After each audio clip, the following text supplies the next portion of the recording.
তোমাকে ছাড়া হয়তো এই জীবনটা এত সুন্দর করে উপভোগ করা যেত না। বুঝতে পারতাম না পৃথিবীটা এত সুন্দর, ঠিক তোমার মতোই। হ্যালো ভিউয়ার্স, আসসালামু আলাইকুম। আপনারা সবাই কেমন আছেন? আজকে আপনাদের মাঝে খুব সুন্দর একটা ব্লগ নিয়ে হাজির হলাম। আশা করি শেষ পর্যন্ত দেখবেন, অনেক ভালো লাগবে। পাহাড়, পর্বত, সাগর, নদী এগুলো হয়তো ভালো লাগে না এমন মানুষ খুবই কমই আছে পৃথিবীতে। কারো পাহাড় বেশি ভালো লাগে, আবার কারো সমুদ্র ভালো লাগে, আবার কারো ঝর্ণা ভালো লাগে। সবই তো ভালোই লাগে। ঘুরতে গেলে তো এমনি মন ভালো হয়ে যায়। যদি হয় এরকম একটা পাহাড়ি ঝর্ণা, তাহলে তো আর কথাই নেই। আমরা গেছি খাগড়াছড়ি, আলুঠিলা। এত সুন্দর জায়গা বলে বোঝানো যাবে না। তারপর আমার হাব্বিকে বললাম একটু দোল দাও, আমরা একটু দোল খাই।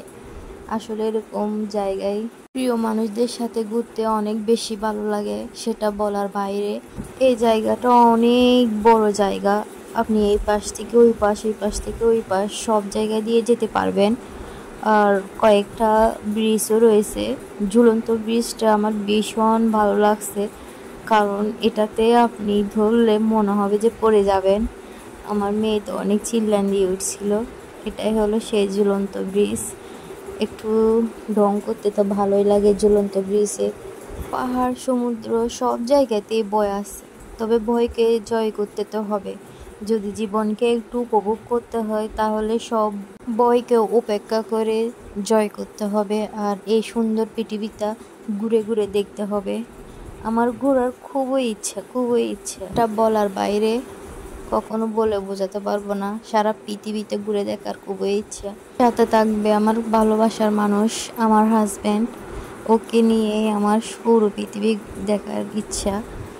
একদিন ইনশাল্লাহ আমাদের স্বপ্নটা পূরণ হবে। সবাই দোয়া করবেন।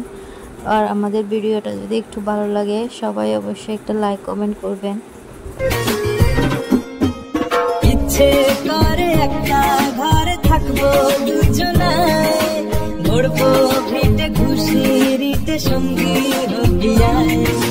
জলের পাড়ে জলের ধারা, ঘরে পরে তুই, চারটে হাতে খেলা পাতে এক জোড়া চড়ে। সে ভাবনারা চোখ খোলে না, ও মন বোঝে না, বোঝে না।